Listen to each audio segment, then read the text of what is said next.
Welcome back to Learning Anatomy with Dr. Bakare. And if you are visiting my space for the first time, you are also highly welcome. In this lecture, we'll be looking at the differences between the sternoclavicular joint and the acromioclavicular joint. I've put up a separate lectures on these two joints. If you've not checked up those lectures, please kindly go and do so. But for the purpose of this class, we will be comparing the differences between these two joints. We try to use this image by the side. This is where we have the sternoclavicular joint. And as I've always said on this channel, is for us to always break down the name. If you break down this name, you will see that this joint exists between the sternal end of the clavicle and also the clavicular notch of the manubrum, which means that it exists between the sternum and also the clavicle. And this is how this name is drafted. If you also go back to this lateral end, we have the acromioclavicular joint, which means that this joint is seen to connect the acromial end of the clavicle to the acromion of the scapula. And this is how this name is also being drafted. So going through this lecture, we would be comparing the differences between these two joints.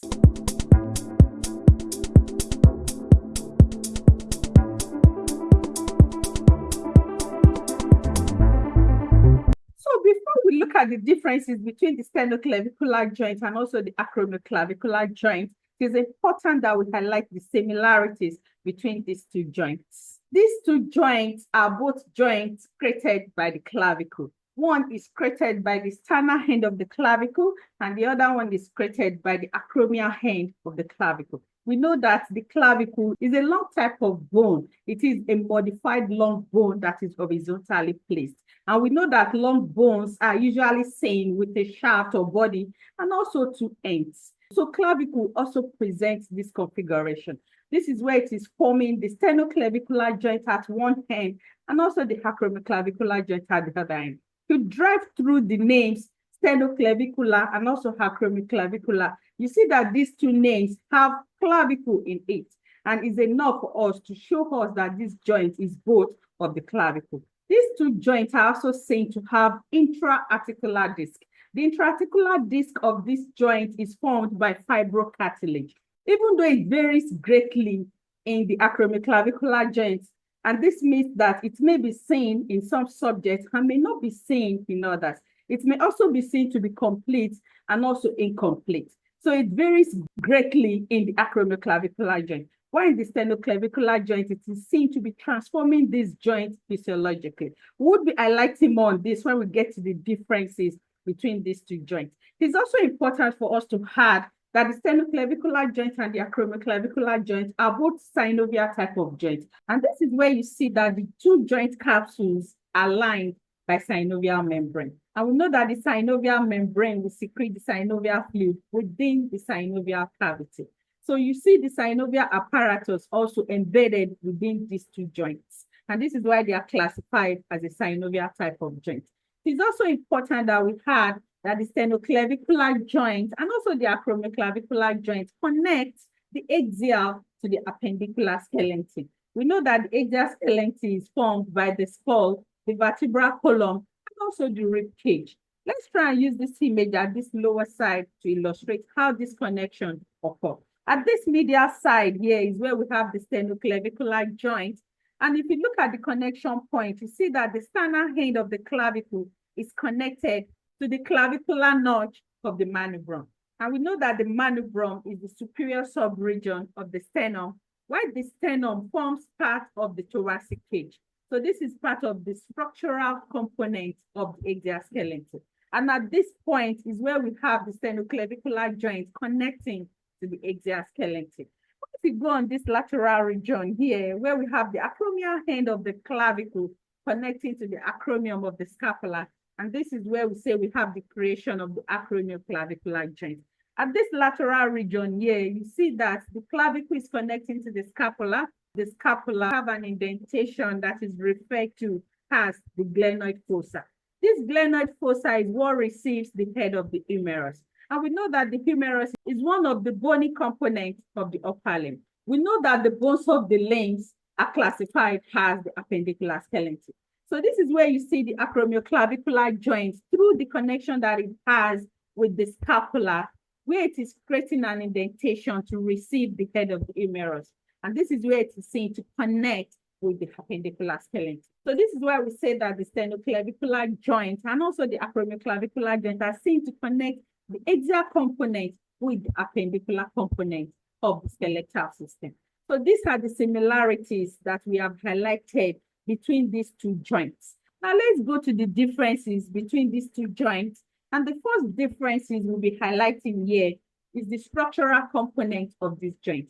If you go back to the formation of the sternoclavicular joint, this is where we have this joint in this anterior region. You see that it exists between the sternum and also the clavicle. This is where we have the clavicle at this point, and specifically, it is the sternal end of the clavicle that we have at this point, forming a connection with the clavicular notch of the manubrum. And the manubrum, we already say that it is the superior region of the sternum. So this is where you have this joint existing between the sternum and also the clavicle. For the acromioclavicular joint that is formed at this lateral region, it is seen to connect the clavicle with the scapula. And specifically, it is seen to connect the acromial end of the clavicle to the acromion of the scapula. So you see that these two joints are formed by different bones, even though we have the clavicle common to the formation of these two joints. We already said that if you drive in through the name, you see clavicle in the name, which means that clavicle is common to the formation of these two joints. But it is important for us to highlight the other bones that are also contributing to the formation of these joints. So now let's go to the articular surfaces. There are also differences in respect to the articular surfaces. For the sternoclavicular joint, it has 3 articular surfaces, while the acromioclavicular joint has 2 articular surfaces. Let's go to the sternoclavicular joint that is formed at this region. The articular surfaces of the sternoclavicular joint include the sternal end of the clavicle, which is understandable, and also the clavicular notch of the manubrum, which is also understandable. This joint is also seen to receive a contributory support from the first costal cartilage. So the first costal cartilage, specifically the upper border or the superior region of the first costal cartilage, is also seen to contribute to the formation of the sternoclavicular joint. We already described this in details in our previous lecture on the sternoclavicular joint. If you've not viewed that lecture, please kindly go and do so to keep yourself updated. We described the articular surfaces of the sternoclavicular joint in that lecture. And this is why we say that the sternoclavicular joint is classified as a compound type of joint because of its 3 articular surfaces. Then going back to the acromioclavicular joint that is formed at this lateral end, you see that this joint has 2 articular surfaces, and this includes the acromial end of the clavicle, also the acromion of the scapula. So you see that in terms of the articular surfaces, they are also different. So now let's highlight another difference based on where they are placed. The sternoclavicular joint is placed medially, and this is also understandable because it is formed between the medial end or the sternal end of the clavicle and the clavicular notch of the manubrum. And this is why it is seen to be directed or placed medially. Now, if you go to the lateral end here, where we have the acromioclavicular joint formed between the lateral end of the clavicle or the acromial end of the clavicle and also the acromion of the scapula, we see that it is placed or formed at the lateral region. So you see that the acromioclavicular joint is laterally placed. So this is also differences in terms of how they are positioned or placed. Now let's drive through their classification. Even though these 2 joints are of synovial type, they also present distinct features. For the sternoclavicular joint, it is a saddle type of synovial joint. Remember when we tried to highlight the similarities between these 2 joints, we say that they are both a synovial type of joint. But specifically, the sternoclavicular joint is a saddle type of synovial joint. And it is saddle because it presents a concave convex arrangement of the articular surfaces. We also already described this in details in our previous lecture on the sternoclavicular joint. So you see that the articular surfaces present a concave convex arrangement, and this is why it is so classified as a saddle type of synovial joint. While the acromioclavicular joint is classified as a plain type of synovial joint. And this is because the articulating surfaces present a plain pattern of arrangement. Even though the articulating surfaces present a slightly concave and convex arrangement, they are seen to present a plain pattern of alignment at the point of articulation. And this is why they are classified as a plain type of synovial joint. So you see the distinct differences in terms of the alignment of the articular surfaces. So now let's drive through to the differences between the intra-articular discs. Remember when we try to highlight the similarities between these two joints, we say that they contain intra-articular discs that is made up of a fibrocartilage.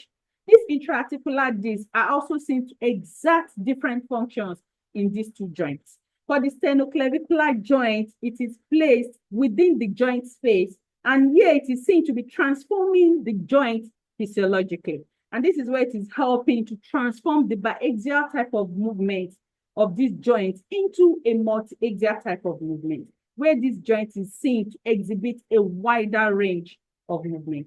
The acromioclavicular joint, this is not what it does if it is there. We already said that the intra-articular disc for the acromioclavicular joint varies greatly.